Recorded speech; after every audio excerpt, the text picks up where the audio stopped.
வணக்க மக்களே, நான் தான் ரூபி. நம்ம சேனல் ரொம்ப நாள் கழிச்சு வீடியோ போடுறோம். ஸோ ஒரு வேற மாதிரியான ஒரு ஆளை பத்திரம் பார்க்க போறோம். ஸோ நம்ம இதுவரை பெயிண்டிங் நிறைய பார்த்துருப்போம். பென்சில்ல வரைகிறது, கிளாஸ்ல வரைகிறது, வாட்டர் கலர்ல வரைகிறது, ஏன் தண்ணியில வரைகிறது, அதுக்கப்புறம் மெழுகுல வரைகிறது கூட பார்த்துருக்கோம். கேண்டில் வச்சு வரைகிறத கூட பார்த்துருப்போம். ஆனா இந்த மாதிரி ஒரு டிராயிங்கை பார்த்துருக்க மாட்டோம். ஸோ இந்த டிராயிங் எதுல பண்ணது தெரியுமா? டைப்ரைட்டிங் மிஷின்ல.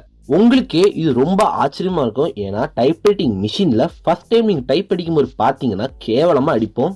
ஸோ அந்த மிஷின்ல எப்படி இதை வரைஞ்சாங்க நீங்க எல்லாருமே யோசிக்கலாம். ஸோ அதை பத்தி தான் இந்த வீடியோல நம்ம தெளிவா பார்க்க போறோம். ஸோ இந்த டிராயிங்கை வரைஞ்சவங்க அமெரிக்கா, சைனா சேர்ந்தவங்க கிடையாது. நம்ம இந்தியாவை சேர்ந்த ஒருத்தரா வரைஞ்சிருக்காரு. ஸோ யாரு என்னன்னு பார்க்கலாம். ஸோ வீடியோ ஸ்கிப் பண்ணாம கடைசி வரை பாருங்க. வாங்க வீடியோக்குள்ள போலாம். ஸோ இந்த டிராயிங்கை யார் வரைஞ்சாரு பார்த்தீங்கன்னா இவர் தாங்க, குருமூர்த்தி. இவர் தான் இந்த டிராயிங்கை வரைஞ்சிருக்காரு. இவர் பெங்களூர்ல தான் இருக்காரு. ஸோ இவர் பேங்க் எம்ப்ளாயா கூட வேலை பார்த்துருக்காரு. ஸோ வேலை பார்த்த அந்த காலகட்டத்தில் தனக்கு ஃப்ரீயாக இருக்கும் ஒரு டைம்லலாம் டிராயிங் வரைஞ்சி பழகிருக்காரு. இவரோட டிராயிங்ஸ் பார்த்தீங்கன்னா ரொம்ப அழகாக, ரொம்ப சூப்பராகவும் வரைவார். ஸோ ஒரு நாள் அப்படி வரையும் போது நம்ம வரைகிற இந்த டிராயிங்கில் ஏதாவது வித்தியாசமாக பண்ணணும்னு யோசிச்சிருக்காரு. ஸோ அப்படி யோசிக்கும் போது தான் அவர் கண்ணு முன்னாடி அவரோட டைப்பிங் மிஷின் கண்ணில் பட்டிருக்கு. ஏன்னா அந்த காலத்துலலாம் பேங்க்ல டைப்பிங் மிஷின் தான் உண்டு.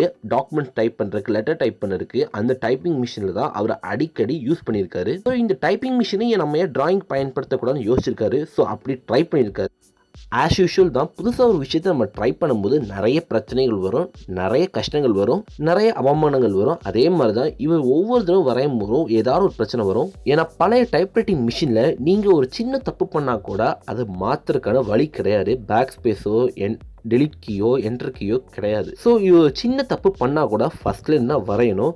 ஸோ அப்படியே ப்ராக்டிஸ் பண்ணி 1968 தன்னோட ஃபர்ஸ்ட் டிராயிங்கை கம்ப்ளீட் பண்ணார். யாரை வரைஞ்சாருன்னா ராபர்ட் கென்னடி, யூஎஸ்ஏயோட பிரசிடென்ட். ஸோ இவர் தான் ஃபர்ஸ்ட் வரைஞ்சிருக்காரு. ஸோ இன்னைய டேட் பார்த்தீங்கன்னா இவர் மொத்தமாக 350 டிராயிங் இன்னைய டேட் வேற வரைஞ்சிருக்காரு.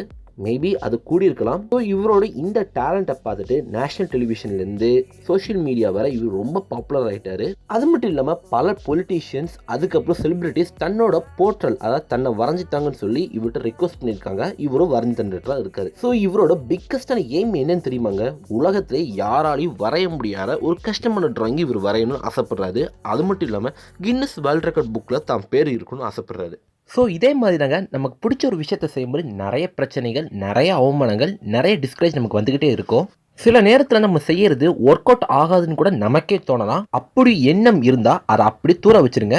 ஏன்னா உங்களுக்கு ஒரு பிடிச்ச விஷயம் செய்யும்போது அதில் ஏதாவது புதுமையாக ஏதாவது செய்வீங்க, சக்ஸஸ் ஆவீங்க, உங்களுக்கு பெருமை கண்டிப்பாக கிடைக்கும். ஸோ பிடிச்ச விஷயத்தை எதுக்காகவும் யாருக்காகவும் விட்டு கொடுத்துறாங்க, ஃபேமிலி எந்த ஒரு சுச்சுவேஷனுக்காகவும். ஸோ அவ்வளோதாங்க இந்த வீடியோ. இந்த வீடியோ உங்களுக்கு உண்மையிலே பிடிச்சிருந்தா மற்றவங்க ஷேர் பண்ணிவிடுங்க. பிடிக்கல டிஸ்லைக் பண்ணி கமெண்ட்ல சொல்லுங்கள். அப்படி நம்ம சேனலை சப்ஸ்கிரைப் பண்ணுங்க. ஸோ வாங்க அடுத்த வீடியோவில் பார்க்கலாம்.